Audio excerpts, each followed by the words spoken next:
And Stephen K. Peeples here, and I'm speaking with Paul Rock, who heads the nonprofit Wild Honey Foundation. And it's a group that staged several major concerts around the Los Angeles area over the last decade as fundraisers for autism research and other important causes. The latest Wild Honey event is a tribute to the late, great Warren Zevon. It's set for the United Theater in downtown Los Angeles on October 24th, 2025. So, welcome, Paul. How are you? I'm good. How are you? Great. Well, this is quite a big event. Kind of give me a beginning from the start. Why Warren Zevon for this particular show? Um, well, we're obviously all big fans, and then we were also friends with Jordan Zevon, who's obviously got a big stake in the legacy of his father. And so we've been discussing this, actually throwing it around, almost doing it for almost 2 years now. Um, but it's finally happening, and we're excited. It's coming together. Um, it's going to be a lot of great songs. I mean, a lot of people love his songwriting, so it's kind of a natural for this kind of thing. Well, the all-star cast that's going to be performing his songs. Who do you have booked so far as of today? Well, it's building quickly, but our Jackson Browne is doing it, and he, of course, is goes back to the beginning with Warren, and producing his record, early '70s records, and um, being his biggest supporter, I think, at the time when he probably needed it the most, to get signed again. So Jackson is, still covering Warren songs in his live show to this day. So big fan, excited to have him. Jorge Calderon is also doing the show, who collaborated on many, many, many Warren records, songs, co-wrote, produced.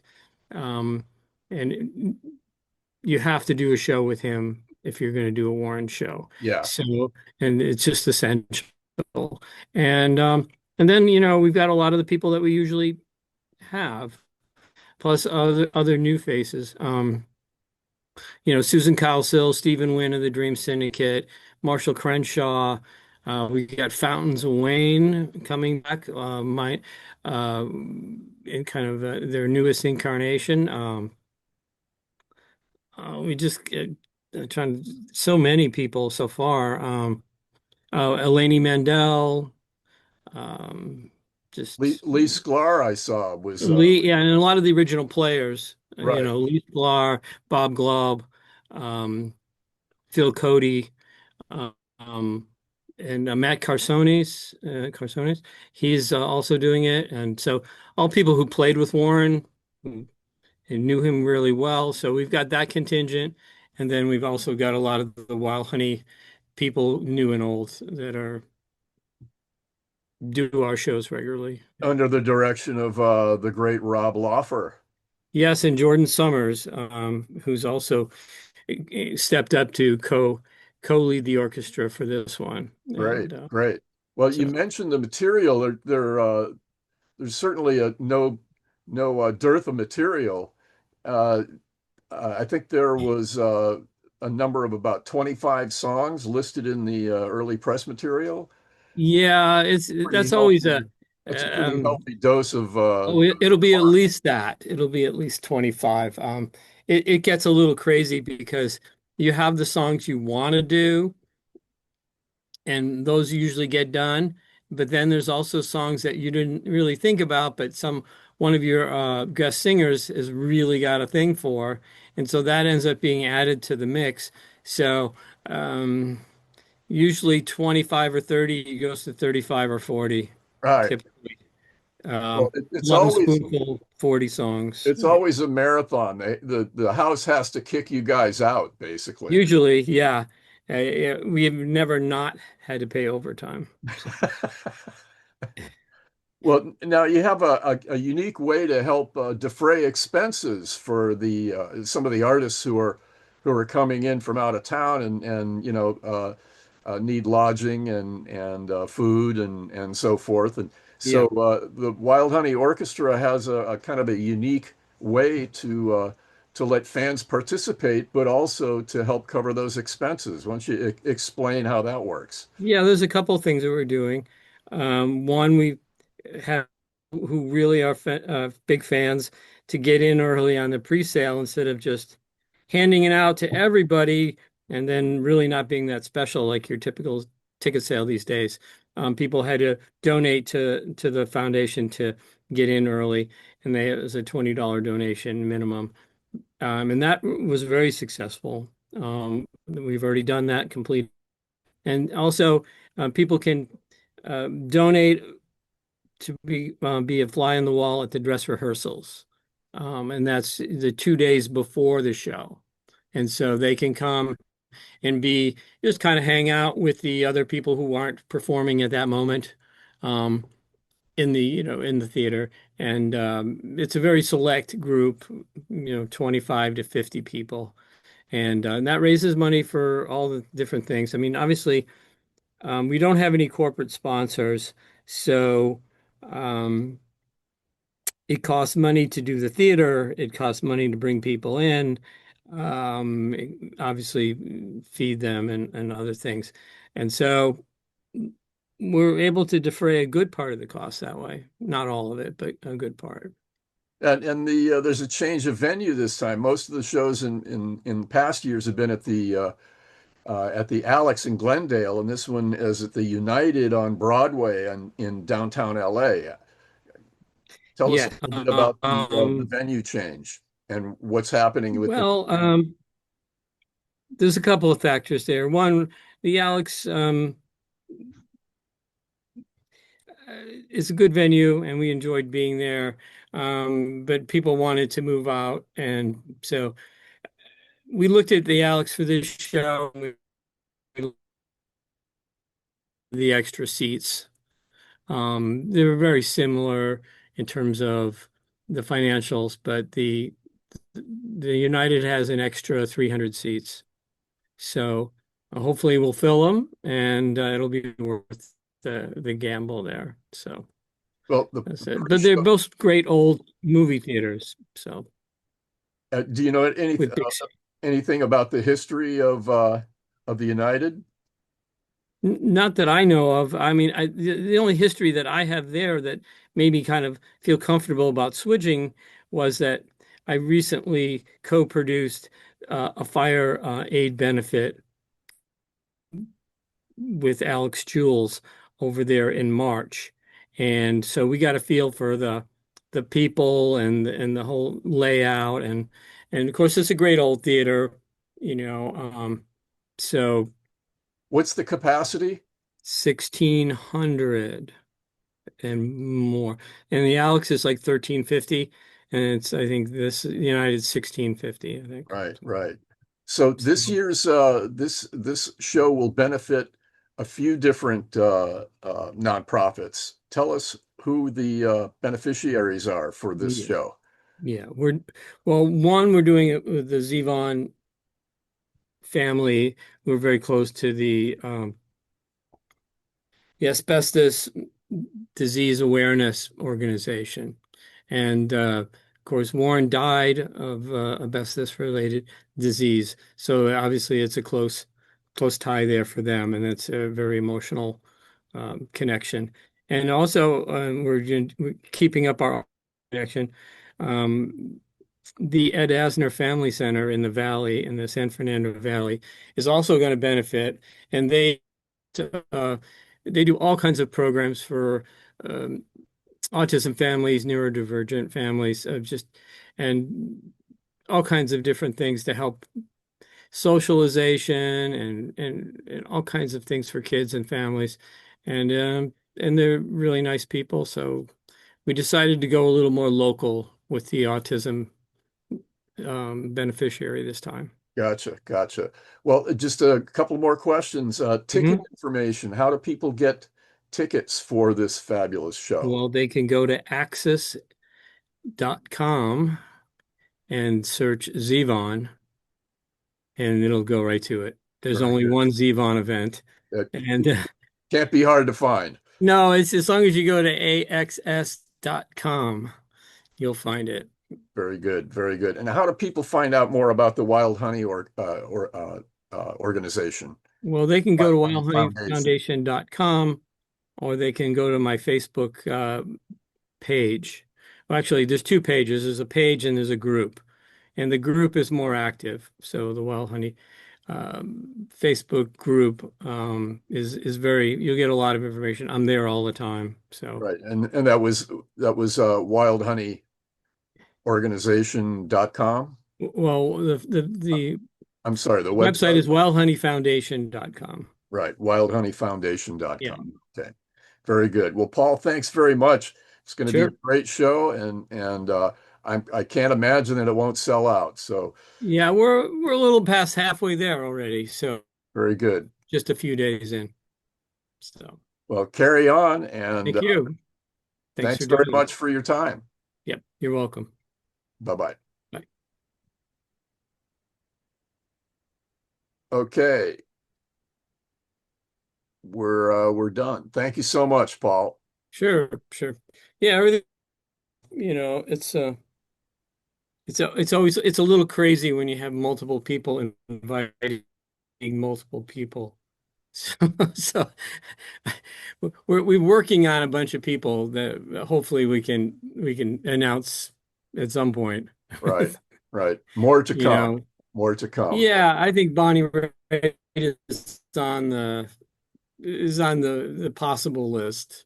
So That'd be I great. think that would make a big difference. I think that would sell it out right away. Yeah, Bonnie and Someone that's Jackson. on the same, Bon, yeah, they're close, I guess still, and they have been in the past. Um, so yeah, it would be a big thing if she would do it. I mean, Phil Cody's wife is her manager. gotcha. So So Phil's doing the show. it's kind of in the family. Yeah, we're like, it's in front of her, The biggest problem we've had lately is people touring, Yeah, and they're like, "Oh, I'll be in Cleveland that day," or like it's almost the standard response. They'll be somewhere. right, right. Uh, the only people I know I can get are like people, Steve Wynn, who like schedule their tour around our show. So he really wants to do it. I mean, and we've had a few other people like that, who are like, "Oh, I can rearrange things," and okay, yeah, I'll do it. So if they're interested, they're gonna, go to that They'll make little it extra. happen. They'll figure it out. Yeah. Yeah, So yeah, we're going well. Thanks for the, yeah, it's a difficult this has been a difficult show because there's a lot of when you do about anybody who's deceased, there's always some sort of issue. Mhm.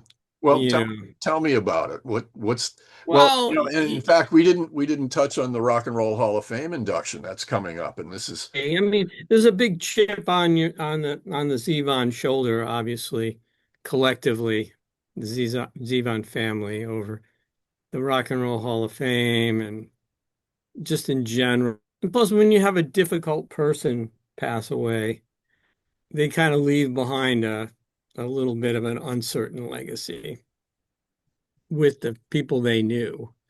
And so some people come to terms with that and some people don't. And then the people who don't, it's never going to change. It's like we had a friend who was doing even more challenging, is doing a documentary about Jack Nietzsche. Talk about burning bridges. yeah, That guy left behind nothing but flames. yeah. And He so well, I tried to do a show about him in like we were 2002, something like that. And I was on this committee and with all these other people, and I proposed that, and everybody's, oh, that's a great idea. Which it was until you started calling. He's only dead a few years. So I could get nobody. Well, one person, only one person returned my phone call. Right. And everybody else was like, that fucker, no way. No way. No way. I don't have anything to do with him. May And he so, burn in hell. yeah, well, yeah, pretty much. And like 10 years later, this guy's doing a documentary about him, and he's still doing it. And he's gotten a lot of people to talk. Well, he Fine. probably had to do knowing what that's like, he probably had to do a lot of chasing around to Oh yeah. land those He's interviews. still having dreams of Neil Young, but that'll that'll never happen. Good luck. Good luck. Bill Bentley, who I'm sure you know, Yeah, Bill Bill's like, yeah, well, he's whatever. So he's kind of knows Neil a little bit, and as well as you can know Neil, unless you're like his wife or something. Even then, who knows? And anyway, he's like, yeah, if you get him that morning, and then you're ready to go in 2 hours, maybe you could get an interview like that. But if you plan more than a few hours in advance, he'll back out of it. It won't happen. he apparently lives very much in the moment. Very much in the moment. And so you can't and then Bill told me, he's like, oh, you should do a Neil show. I'm like, what are you, crazy? You think I'm going to get Neil Young to commit to a show? And I'm not Stephen Stills, number one. It's the only benefit show he actually commits to is the yearly. Right. And The, he's done it 2 years in a row, the 3 years in a row. painted But turtle benefit. yeah, that and and then his autism thing he does every year at the Greek. And but if you're not that, if you don't go back with Neil to 1965 or or further, he's not going to commit to you to do anything. So what? I'm going to produce a whole show like this, right? Which is so much work. It's so much planning and everything else. And then he'll like flake on me. So no. I mean, there's so many great Neil shows we could do that would be so much fun. I mean, I wanted to do in the Ditch tour, a Ditch show, where Yeah, he draw from those records, and that would be incredible. But sure.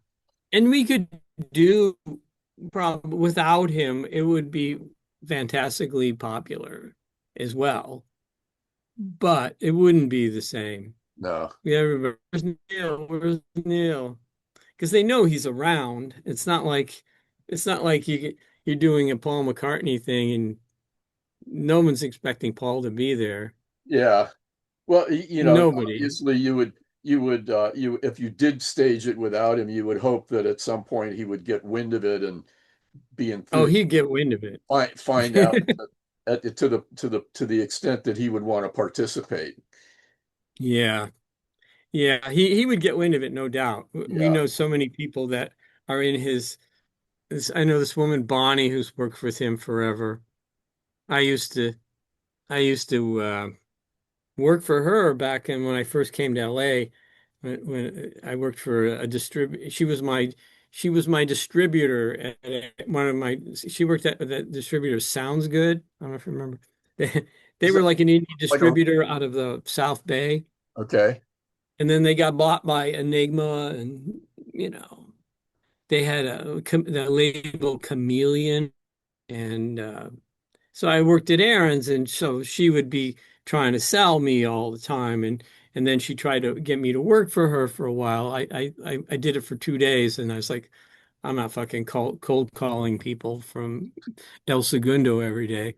That's not happening. Yeah, really.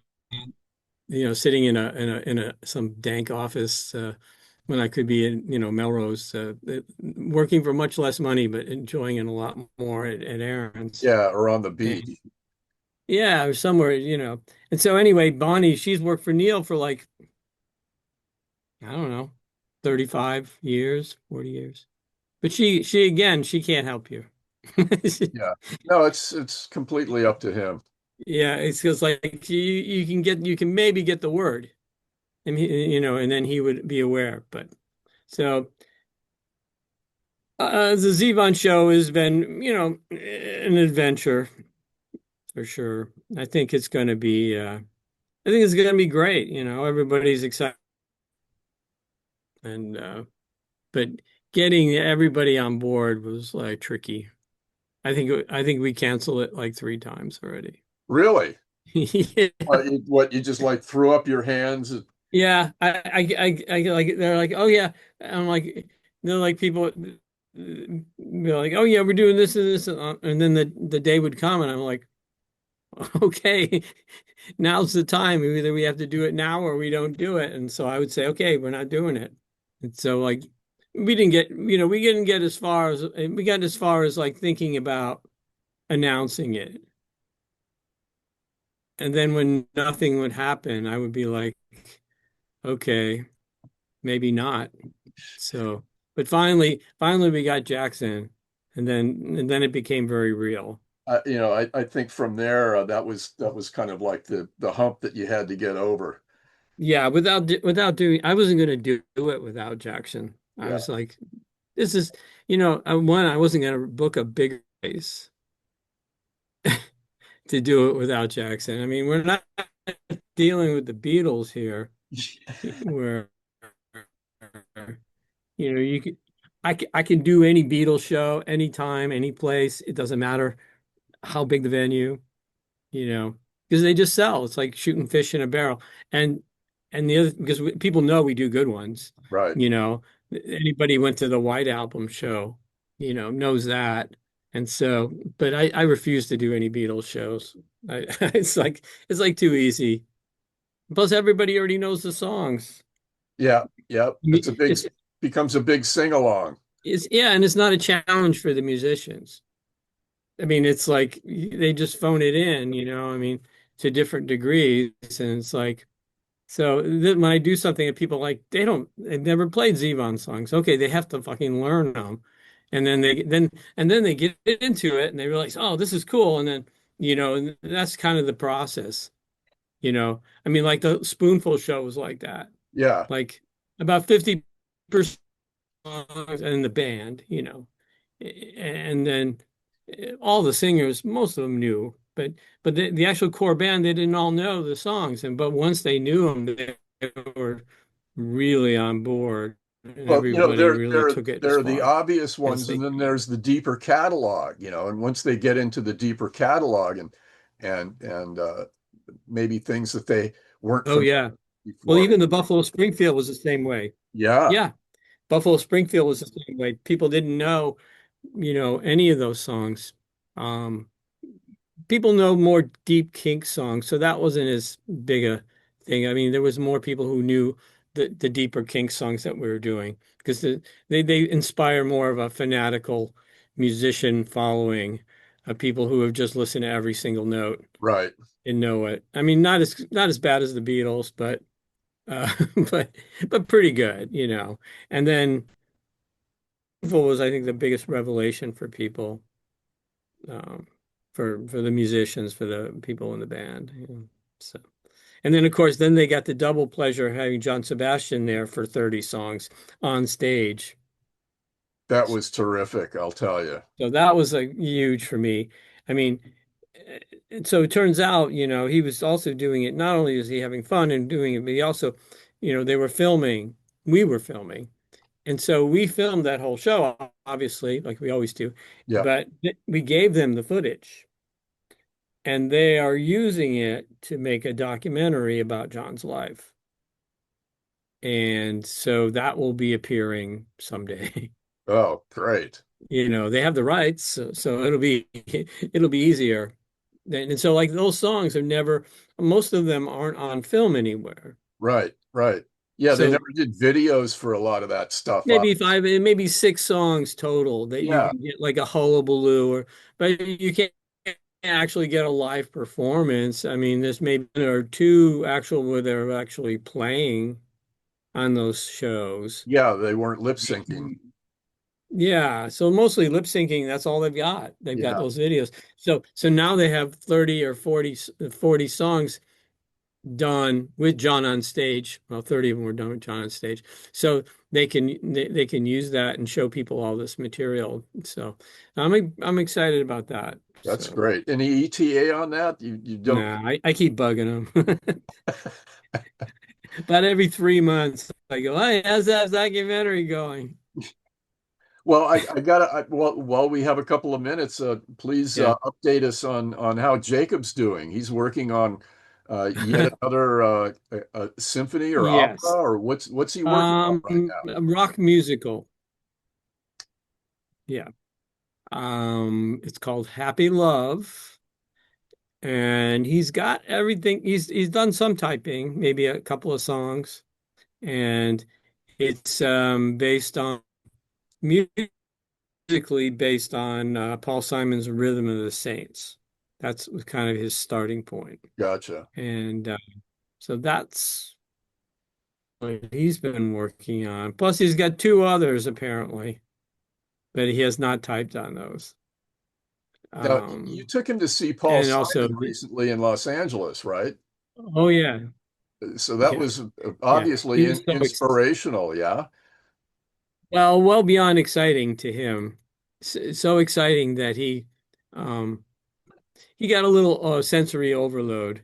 So we made it through the show, but all I can say is that we got some evil stares from the people around us who, you know, he was a little loud. And Uh-huh.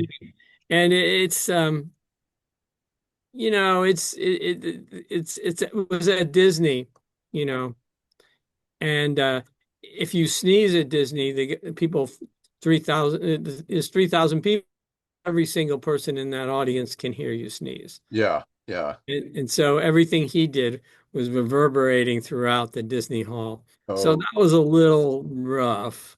But he was having an incredible time. He's like, I'm sorry I made so much noise, but it's a memory I'll always have, you know, I'll always treasure. So it was worth it. yes, He, bless him. I And mean, it was quiet, the performance was quiet. right, So yeah, he's Paul kind of turned it down, he said, to accommodate his hearing issues. yeah, he's Little got this like thing for array of monitors around him that he can hear. It's like they had specially set up, they had they positioned and placed and tuned exactly for his one ear that he can't hear like right. 90% out of. So he's able to hear himself. And so it was a great show.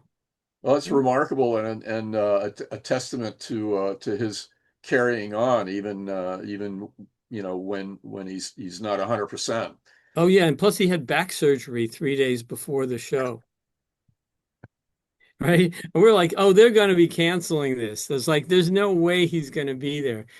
Our show was on like, well, they delayed it one day. Yeah. So instead of them being on I went twice, once with Jacob, but once without because he couldn't make it to the first time.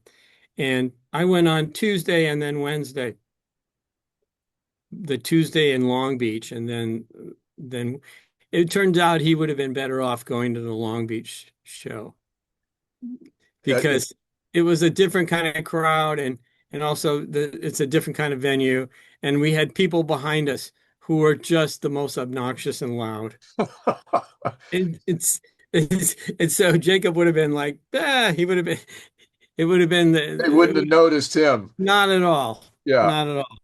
Too busy like uh singing out of tune right into my ear because they were right behind me.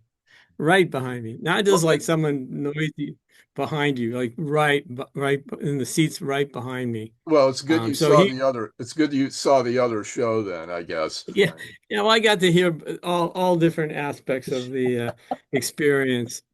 But yeah. He loved that, and he's still struggling with his health issues. So, you know, he'll still go 2 days without sleeping because of his stomach, Yeah. and and that gets well, that puts him in danger of like a seizure. So we're always sort of on walking on eggshells in terms of his level of sleep. Right. But he's getting a little better. He's doing a little better. He wants to. And plus he's got jitters over the second album jitters basically. Yeah. The sophomore, what do I do for a follow-up album now? Yeah, or what if they don't like it as much as my first one? I Yeah, think yeah. that's the most thing going on with him. It's like I don't I don't know. I'm feeling like he'll be like I'm fearful, anxious about it. So, I have to give him a pep talk pretty much every other day. I hear you. Well, my Keep my uh him my afloat. scholarly World War II Navy veteran dad would say, no guts, no glory. Yeah. Well, he's certainly he's really stuck with this happy love. I Yep, mean, he had the description in his head probably now for a year, but he's been fine tuning it. And also, he's feeling some insecurity because it's the first time he's going to be doing lyrics. gotcha. Has he been working with Rob or Yeah, a he little went bit. solo? Well, Rob is going to be doing this project. Yeah, So once we get more descriptions typed out. So, I gotcha, mean, in theory, if he could type it out, we could have something a year from where we could start workshopping it, gotcha. you know, because it's going to be, well, his, his, one of his estimates was there's 18 songs. That's a large book. Yeah. So, and he's got the whole story, and I guess there's 13 characters, and um, he's nothing, he's ambitious at the very minimum. I was going to say, quite ambitious, but I'm But thinking that's just what back he doesn't have any awareness of that. He's just like, oh, can we do this? No, he's like, this is my story. This is how what it takes. This is how long it is. But then he goes back and it's like, oh, what if nobody likes it?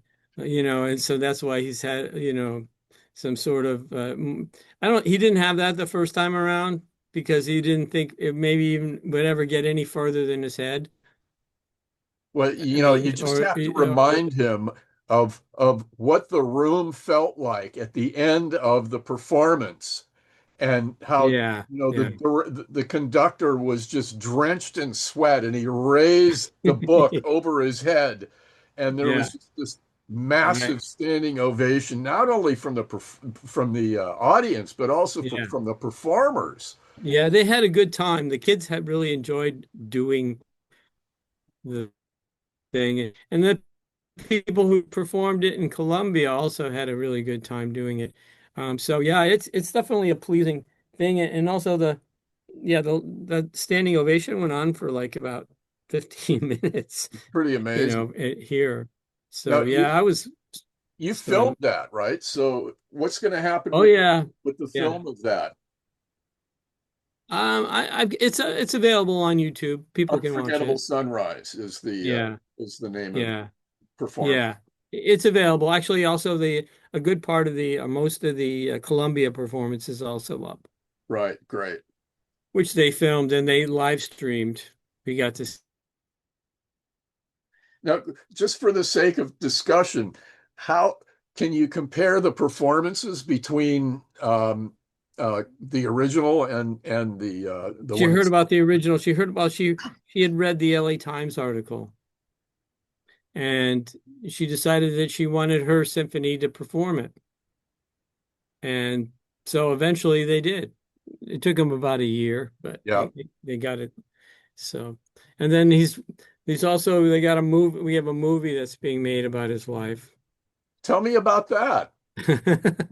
Give us a preview of that. Come on. Well, it's we have real people, real producers. It's not like it's going to be a fictional biopic, as they say. Yeah. And the people who made that movie Champions with Woody Harrelson, Yeah. it's the same writer and the same producers. And they're trying to get a screenplay. So they're working on a script right now? Yeah, well, they're working on getting it financed. Gotcha. And I think they have someone who's interested, but the deal's not been finalized.